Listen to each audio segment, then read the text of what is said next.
안녕하십니까. 클릭이 사람의 유준수입니다. 문재인 정부 초기 청와대에서 대통령 정무수석을 지냈고 12년 만에 재선 국회의원으로 복귀해서 현재 민주당 원내 수석 부대표로 왕성하게 활동하고 있는 더불어민주당 한병도 의원이 모처럼 또 전주를 찾았는데요. 오늘 초대해서 또 여러 가지 이야기 나눠보도록 하겠습니다. 안녕하세요. 네, 반갑습니다. 네. 이 스튜디오가 처음이라면서요? 그렇습니다. 예, 그동안 한 번도 인연이 없었던 모양입니다. 클릭 이 사람하고는. 제가 다른 것보다도요, 우리 JTV 클릭 이 사람 꼭 참여를 하고 싶었는데 이제서 나오게 됐습니다. 집에서만 봤거든요. 예, 너무너무 새해의 꿈이 이루어졌네요. 네, 초대해 주셔서 너무너무 감사합니다. 그리고 모처럼 또 우리 그 지역구가 익산 을이잖아요. 예, 우리 또 익산 시민들, 전북 도민들에게도 새해 또 인사 말씀 해주시면 좋을 것 같아요. 새해 첫 인사 드리는 것 같습니다. 우리 전북 도민 여러분, 또 익산 시민 여러분, 이민년 새해 복들 많이 받으시기를 바랍니다. 반갑습니다. 우리 그 한 의원님은 올해 어떤 소망 갖고 계세요? 개인적으로는? 좀 예를 들어 집안적으로는 좀 우리 둘째 아이가 좀 아픈데 좀 건강했으면 하는 좀 바람이 있고요. 제가 이제 국회에서는 이 코로나19 관련된 우리 원내가 대책반으로 아예 전원 구성이 됐습니다. 거기에 그 생활 안심 대책반을 맡고 있는데 이제 지원 관련해서 소상공인, 자영업자 외에 뭐 문화, 체육, 관광 이런 시설들 지원을 폭넓게 해서 국민들 고통을 좀 빨리 덜어드려야 된다. 그 책임을 맡고 있기 때문에요. 거기에 많은 의미를 두고 활동하고 있습니다. 그러니까 더 이상 강력한 변이 바이러스로 변하지 않고 그냥 감기 수준으로 전락해서 평범했던 일상을 되찾을 수 있었으면 좋겠어요. 정말 그랬으면 좋겠습니다. 지금 이미 오미크론이 우세종화 됐습니다. 그리고 아마 지금 많은 전문가들 또 질병청에서는 2월 말이면 저희들이 환자가 폭증할 것 같습니다. 근데 다행스러운 건 중증화율이 좀 낮아지고 있고 또 하나 전 세계에서 가장 처음으로 이미 우리 정부는 치료제를 다 들여왔습니다. 앞으로도 계속 굉장히 많은 양의 치료제를 들어와서 미리 대책을 세우고 있기 때문에 좀 아주 위험한 상황들, 중증화효를 막는데 효율적으로 대응을 하고 이번에는 있습니다. K방역에 이어서 발빠른 또 대처를 하고 있다. 대선이 얼마 남지 않았는데 우리 더불어민주당 대선 후보죠. 이재명 후보 30% 마의 그 콘크리트 이 층을 못 뚫고 있어요. 어디에 원인이 있다고 보십니까? 지금 뭐 경쟁이 치열해지고 있고요. 지금 최근 들어서는 이제 안철수 후보가 상승을 하면서 3자 구도가 좀 고착돼 가고 있는 것 같습니다.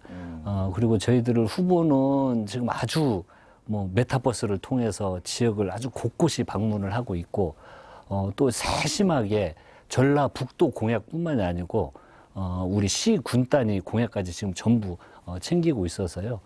열심히 하고 있습니다. 그런데 지금 이제 뭐 코로나19 상황이라든지 이런 상황들이 국민적 관심은 덜 모아지고 있는데 조금 지나면 좀 더 대선이 이제 하루하루 앞으로 다가오면 많이 관심을 가질 거고 정책 능력이나 예를 들어서 경제를 누가 잘 해결을 할 수 있을지, 또 코로나19를 어떻게 잘 극복할 수 있을지 그런 것들을 면밀히 평가를 해보시고 시간이 지나면 좀 올라가지 않을까 그렇게 기대를 해봅니다. 결국은 이제 그 30% 벗어나는 건 토론회를 이제 변수로 보고 있습니까? 토론회도 아주 중요할 거라고 생각이 들고요. 아마 이번 첫 토론회에는 시청률이 많이 나올 것 같습니다. 그만큼 국민적 관심사가 이제 첫 토론을 좀 계기로 출발이 될 거라고 생각이 들고 그 토론회를 통해서 국가 운영 능력, 정책 능력, 비전 이런 것들을 국민들이 직접 확인할 수 있는 자리가 되기 때문에요. 아주 중요한 의미가 있다고 생각을 합니다. 앞서 제가 이제 여는 말에 청와대에서 대통령 정무수석 지냈다고 했는데 문재인 대통령 이제 임기 말인데도 지지율이 떨어지지 않고 있어요. 어떤 점 때문이라고 보세요? 그 어떤 제어의 개인적인 평가보다도요. 지근거리에서 이제 보셨으니까. 그렇습니다. 청와대 저희들 일기, 이제 처음 대통령 처음에 모셨던 사람들 일기라고 저희들끼리 표현을 하는데 수석들 또 비서관들 모임이 있습니다. 근데 이제 항시 권력 운용이 거기에 참여를 했는데 서운하고 저는 이제 국회의원을 하고 있지만 자리를 못 잡은 사람도 있잖아요. 예. 이런 사람들이 어디를 좀 가고 싶은데 못 가고 그러면 대통령을 공격하고 그럽니다. 근데 그게 전 정부에서 그런 현상들이 항시 반복이 됐죠. 근데 저희들이 모이지만 대통령님을 모셨던 단 한 명의 비서관, 수석들, 대통령님이 잘 되기를, 정부가 잘 마무리되기를 정말 한 마음으로 간절히 바라고 있고 그런 비판하는 목소리를 단 한 번도 못 들어보셨을 겁니다. 대통령 그런 분이시거든요. 예. 자기 주변에 아주 엄격하시고 가까울수록 엄격한 분이십니다. 그리고 정말 사심이 없으세요.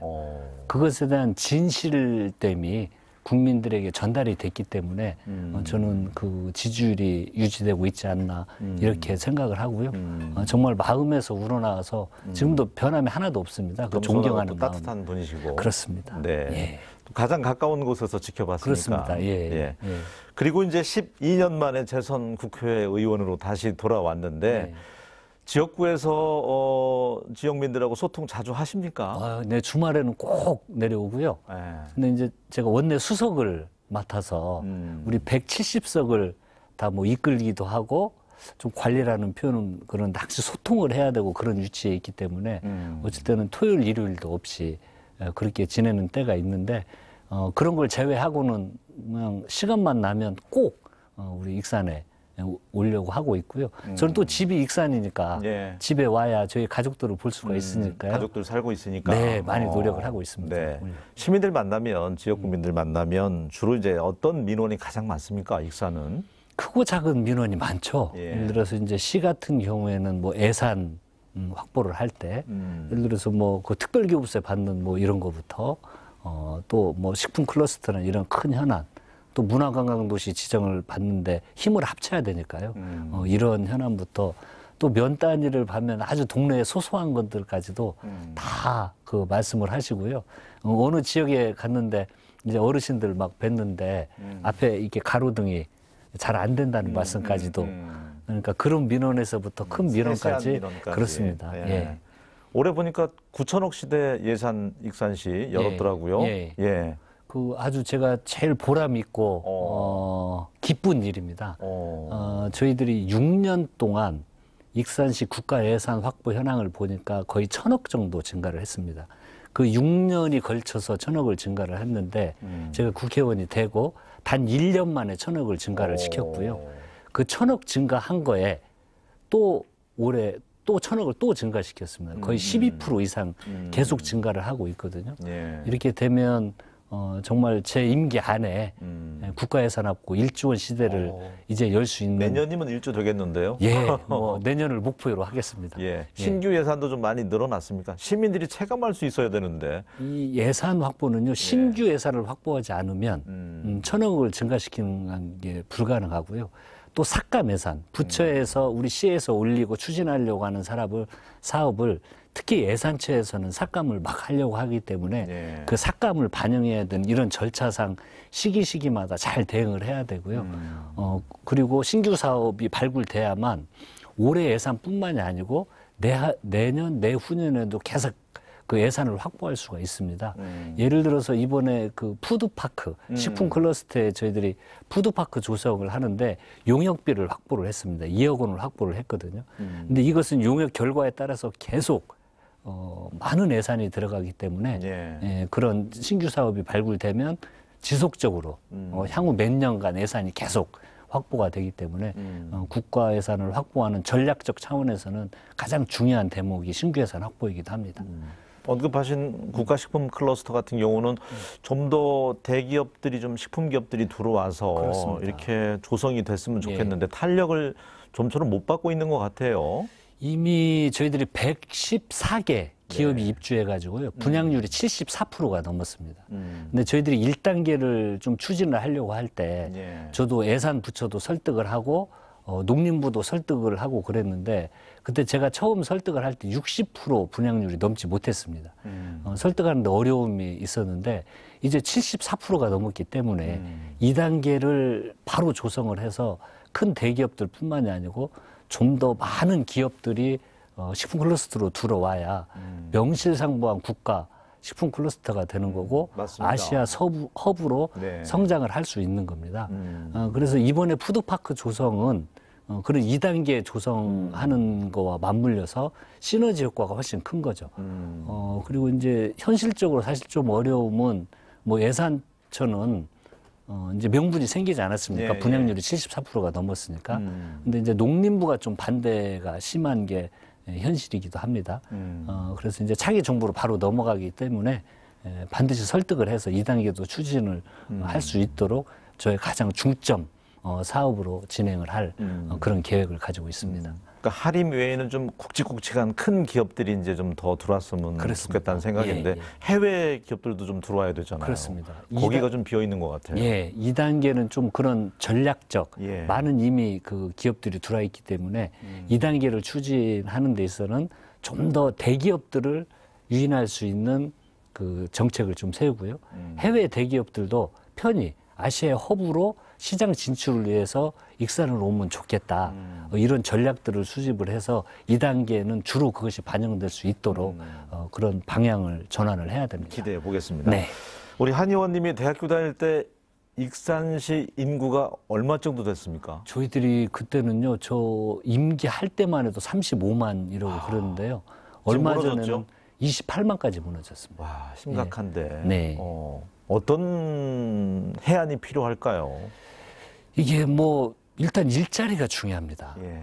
그 인구가 유출되는 공통적인 현상은 일자리가 없기 때문에 젊은이들 유출이 더 심한 거거든요. 그래서 일자리를 만들 수 있는 기업을 유치하는 게 가장 중요한 판단이라고 생각이 들고 그럼 이제 기업 유치를 위해서 노력을 많이 해야 되는 문제가 있고요. 인구 유출 문제는 단지 익산뿐만이 아니고 제가 그래서 1호 법안이 인구 감소 지역 지원법을 만들었습니다. 그 법에 따라서 뭐 감소가 심각한 지역은 정주 여건을 개선한다든지 네. 생활 환경을 개선하는 걸 국가가 지원해 주는 그 법적 근거를 마련했거든요.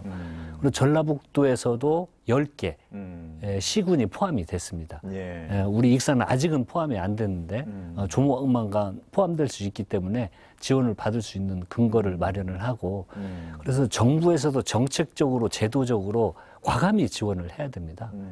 그리고 이제 조면에 아예 소멸되는 시군이 생기는 20, 30년 경우가 뒤에는 소멸 그렇습니다. 지역이 뭐 많이 나올 그렇습니다. 거라고 하잖아요. 2만, 3만의 지역들은. 예. 그래서 기업 유치뿐만이 아니고 지금 현재 정체되어 있는데 저는 2단계 공공기관 지방 이전도 과감히 해야 된다고 생각이 듭니다. 얼마 전에 저희 그 국가균형발전 위원장이 예. 이건 세대의 흐름이라고 표현을 했듯이 1단계도 초기에 말이 많고 시간이 길었지만 지금은요, 이제 교육이나 문화, 생활 환경이 개선이 되니까 서울로 출퇴근하는 게 아니고 지역 혁신 도시로 이제 이사를 오는 이런 경우가 많이 생기거든요. 그래서 저희들이 경험을 통해서 체득을 했기 때문에 네. 2단계 공공기관도 좀 지방으로 과감히 내리는 정책을 차기 정부에서 추진될 수 있도록 좀 노력을 하겠습니다. 그러니까 결국은 이제 문재인 정부에서는 더 기대하기가 어렵잖아요. 예, 2단계 예, 혁신도시 시즌 2가 네네. 중앙 공공기관 좀 유치하겠다고 이제 총선 공약으로 네. 언급을 하셨는데 좀 네. 약속은 지키셨습니까? 어떻습니까? 뭐 현재는 지키고 예. 못하고 있죠. 네. 아예 뭐 당이든 정부도 너무 최근에는 코로나19 대응에 좀 집중을 해서 좀 이런 주요 과제들을 좀 놓치고 있는 부분이 있는데 그걸 하기 위한 노력을 새로운 정부에서는 끝난 건 아닙니다. 예. 중단된 것도 아니고요. 이건 현재 진행형인데 다음 정부에서 이게 국가 주요 의제로 좀 반영될 수 있도록 해야 될 것 같고요. 저뿐만이 아니고 우리 민주당의 많은 의원들이 예. 이 부분에 대해서 공감을 하고 있다는 건 다행입니다.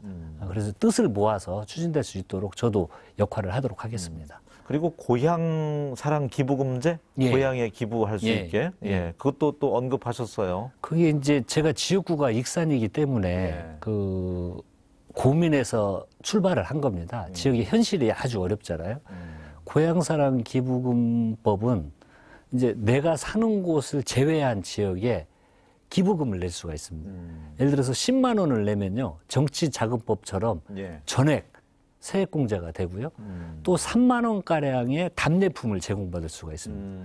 일본도 똑같이 고향사랑 기부금법이 있는데 활성화가 안 되다가 예. 답례품 제도가 생기니까요. 그 세액공제도 되고 그렇으니까요. 답례품까지 받고. 예. 네. 그러니까 이걸 하려고 답례품 특성화를 시키려고 공장도 만들어지고요. 그것 때문에 일자리가 생기고 우리 지방의 시군은 자체적 재원을 국가로부터 받는 게 아니고 확보가 되는 거니까 지방 재정에도 도움이 되고요. 일석삼조입니다. 이 법을 통과시키려고 제가 정말 공을 들였고요. 저 지역군 익산도 이제 재정에 큰 도움이 될 겁니다. 근데 이걸 추진을 하는데 야당에서 반대가 있었어요. 이게 뭐 선거 답례품 제공하는 게 선거법 위반이다. 그래서 내용을 손을 보려고 하는데 법제사법위원회는 체계 자구 심사를 심사하는 곳이지 법안의 내용은 각 상임위에서 내용을 채우는 거거든요. 그래서 1년이 지나도록 발목을 잡고 있어서 제가 다행히 원내 수석을 하고 있어서 행안위에다가 다시 법을 가져와라. 그래서 그 법의 절차에 따라서 본회의에 바로 회부를 해서 단독 처리를 하려고 제가 원내에서 계획을 잡았습니다. 그래서 단독 처리를 하려고 했더니 야당에서 태도가 변해서요. 그래서 협의를 통해서 답례품까지 이렇게 통과를 시켰는데 언제부터 시행이죠? 이게 이제 곧 시행입니다. 네. 제가 그래서 그 준비하는 과정에 한 1년여 정도 저희들이 줬는데 그 과정에서 아직 지방자치단체에서도 이걸 뭘 어떻게 그러겠네요. 준비를 해야 될지 네. 몰라서 예. 제가 행안부에다 이야기해서 구체적으로 매뉴얼을 짜라. 준비해야 될 걸 매뉴얼을 짜서 지금 각 지자체에 홍보를 하고 설명을 하고 있습니다. 예. 그 아이디어가 서울에 거주하고 있는데 우리 지역 뭐 김제나 익산에 내 고향에다가 100만 원을 내가 기부를 하겠다. 예. 30만 원 정도의 지역 농축수산물 정도를 줄 수 있다는 거예요. 예. 답례품으로. 그렇습니다. 답례품이 이제 네. 10만 원 기준이 3만 원인데 액수가 올라가면 30%는 아니고 조금 줄기는 한데요. 그래 답례품의 규모가 커집니다. 근데 이게 왜 또 좋냐면요. 예. 우리 모든 시군의 농어업인들, 축산인들 분들께서 판로 개척이 되니까. 판로 개척이 안정적으로 되는 겁니다. 그래서 이게 통과되고 제가 그 우리 농민들에게 정말 잘했다는 칭찬 많이 받았고 농협에서 감사표도 받았습니다. 예. 그래서 최근에 올라온 기사 보니까 감사장 농협에서 받은 게 그 바로 내용이었군요. 그겁니다. 네. 축하드립니다. 잘 정착이 됐으면 좋겠고 네, 네. 지난해 또 시민들과 함께 노력해서 법정문화도시 선정 받았더라고요. 예. 뭐 100억, 200억 정도 또 정부 지원도 네. 받는 모양이던데 예. 이건 어떻게 이제 운영이 되는 건가요? 예, 이게 그것도 또한 뭐 예산 증가뿐만이 아니고 네. 제가 총선에 임하면서 우리 익산이 꼭 문화도시로 지정을 받아야 된다. 예산을 뭐 50억 증액하고 100억, 뭐 500억 증액하고 이것도 중요하지만 상징적으로 문화도시 지정 받는 게 향후 익산이 문화관광도시로 발전하는데 중요한 초석이 될 거라고 강조를 했는데요. 그게 지정을 받았습니다. 내용적으로는 5년간 100억 원을 정부로부터 바로 진행을 그 도움을 받을 수 있고요. 그 100억 예산뿐만이 아니고 향후 문화 관련된 사업을 추진하는데 법정 도시로 지정이 됐기 때문에 명분이 확보가 되는 겁니다. 저는 이 100억보다도 이 가치가 훨씬 크다고 생각이 듭니다. 네. 뭐 잘 아시겠지만 우리 익산은 미륵사지가 있고요. 세계 문화 그 유네스코 지정으로 돼 있고 그리고 왕궁 금마라는 유적지가 있고요. 네. 이거와 연계를 하면은 향후 관광까지 시너지를 내서 향후 익산이 많은 관광객이 편하게 방문하고 쉴 수 있는 그리고 많이 볼 수 있는 공간을 향후 발전시켜 나갈 것입니다. 문화도시 시민들이 함께 이뤄낸 또 쾌거라고 할 수가 있겠고요. 그렇습니다. 예. 이민현 새 어쨌든 클릭이 사람 첫 출연이신데 네. 정치인 롤모델을 삼고 있는 분은 어떤 분이 있나요? 방금 말씀드렸듯이요. 제 마음속에는 대통령님 지금도 마음이 똑같이 간절합니다. 정말 성공한 대통령으로 꼭 남으셨으면 좋겠고 그 하루하루를 통해서 제가 배운 게 너무 많고요. 개인의 욕심을 버린다는 것이 어떤 것인지 그리고 왜 자기와 가까운 가족 그다음에 측근들부터 얼마나 엄격해야 되는지를 그 손수 실천하신 분이고요. 그리고 뭐 아까 뭐 사심이 없다는 이런 것들은 뭐 모셨던 모든 분들이 다 평가를 하는 내용이고 그 진실함 그것 때문에 저는 정말 존경하고 우리 문재인 정부가 잘 마무리 됐으면 하는 그런 염원을 가지고 있습니다. 스트레스 관리는 평소 어떻게 하세요? 한 운동 중앙 좋아합니다. 언론 보니까 네. 술 한 병도 못 마시는 해서 그래요? 한 병도입니다. 이렇게 예. 소개된 기사가 네. 있었다고 하는데 예. 진짜 술 못 하세요? 제가 진짜로요. 술을 한 병도 못 먹어서 예. 이름이 한병도입니다. 제가 청와대 이제 정무수석이 되고 예. 그 춘추관에서 발표를 합니다. 그래서 이제 어떻게 대통령님을 모시겠다. 그렇게 말씀을 하고 나오면 백풀한다고 하잖아요. 이제 네. 기자들이 모여서 막 질문을 하는데 너무 진지한 이야기만 하길래 제가 술을 한 병도 못 먹어서 이름이 한병도가 됐는데 야당하고도 소통을 잘 할 수 있지만 그 술 먹는 거 하나가 걱정이다. 그렇게 했는데 정말 어디 언론에서 술 한 병도 못 마시는 한병도 대야관계 걱정 그렇게 나왔더라고요. 근데 뭐 술을 못 먹어도 소통 정말 열심히 했고요. 일하는 동안에 야당 국회의원도 정말 한 80여 명 이상을 만났던 것 같습니다. 제가 그 이상을 만났던 것 같습니다. 그래서 소통을 하려고 많이 노력을 했고요. 진심을 다해서 정성을 다하면 뭐 생각과 때로는 다투기도 하지만 소통을 할 수가 있더라고요. 사실 우리 국민들은 우리나라에서 가장 소통이 안 되는 곳을 이제 1번지를 국회라고 하는데 네. 정말 그 왜 이렇게 소통이 안 될까 예. 여당 야당 의원들 사이에 예. 있어서 하는데 예. 지금 원내수석 부대표를 하면서 네. 어떤 스킬 같은 것이 많이 생겼을 것 같아요. 이제 야당과 이제 자주 접촉하면서. 예. 근데 저는 그 협상과 소통은 스킬로 안 된다고 생각이 듭니다.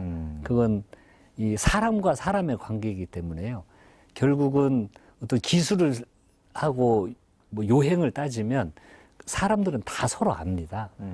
근데 이제 정말 중요한 협상을 할 때는 저 사람이 이 협상에 임하는데 진실됨이 있느냐, 진정성. 솔직하느냐, 대화를 가지고 조금의 실수를 가지고 정치적으로 활용을 하는 사람이냐 아냐를 먼저 보고 그렇지 않다는 진실감을 보여주면은요 아무리 어려운 협상도 되더라고요.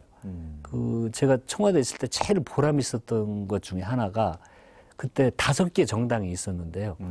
여야정 상설협의체를 만들고 향후 국정을 운영을 하는데 뭐 10몇 개 사항을 여야가 공동으로 추진하자는 합의문을 작성을 했습니다. 근데 정의당이 있고 국민의힘이 있는데 그리고 뭐 그때 당시에 민평당, 바른미래당 이런 정당들이 있었습니다. 예. 하나로 협상문 만들기가 정말 어려웠는데 진실을 다해서 설득을 하고 만나니까요. 그것도 가능하더라고요. 그래서 그 태도와 자세가 중요하지. 그리고 진심을 보여주는 게 중요하다고 생각을 하고 제가 배운 것도 그거고요. 진심으로 다가가는 게 중요하다. 예. 알겠습니다. 오늘 더불어민주당 한병도 의원님과 함께 여러 가지 이야기 네. 나눠봤는데 얘기 나누다 보니까 익산의 희망이 좀 보이네요. 올해 9천억 시대도 네. 열렸고 예. 또 법정 문화도시도 선정이 네. 지난해 됐고 어쨌든 그 희망이 좀 있어 보이는데 네. 좀 더 희망적인 얘기를 좀 해주신다면 희망적인 시민들에게. 네. 말씀을 당연히 드려야 되는데 이게 소상공인들이 좀 힘을 낼 수 있도록 특히 이 최근에 코로나19 때문에 제가 현장을 그 코로나19 대응 반장으로서 현장을 가서 만나보니까요. 드릴 말씀이 없습니다. 이제 완전 낭떠러지까지 서 있는 거거든요. 그럼 지금 저희들이 할 수 있는 정부의 역할은 최소한의 버틸 수 있는 버팀목 역할을 해드려야 됩니다. 그건 재정 지원이거든요. 이럴 때는 과감히 해야 됩니다. 과감히 해야 돼서 제가 지금도 협상을 하다가 내려왔는데 이번 그 임시국회도 소집을 하고 뭐 최저 그 전에 100만 원을 지원했으면 이 폭을 과감하게 좀 올리고 그리고 대상도 소상공인 자영업자는 당연히 해드리고 좀 소외됐던 관광업이나 문화, 체육, 예술 관련된 이분들도 거의 정지되어 있는 상태거든요. 이런 분들까지 좀 폭이 넓혀서 될 수 있도록 지금 바로 제가 서울 올라가면 또 진행하는 추경부터 그렇게 노력하겠다는 말씀 실질적인 지원이 될 수 있었으면 좋겠습니다.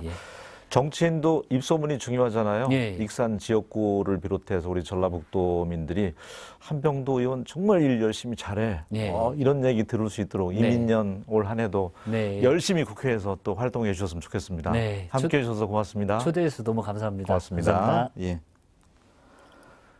예, 다음 주면 또 어느덧 설 명절 연휴가 다가오는데 누구나가 기다려지고 풍성하게 느껴지는 그런 명절이 언제쯤 오려나 모르겠습니다. 예, 꼭 그런 날이 오기를 기도해 보겠습니다. 저는 다음 시간에 다시 인사드리겠습니다. 고맙습니다.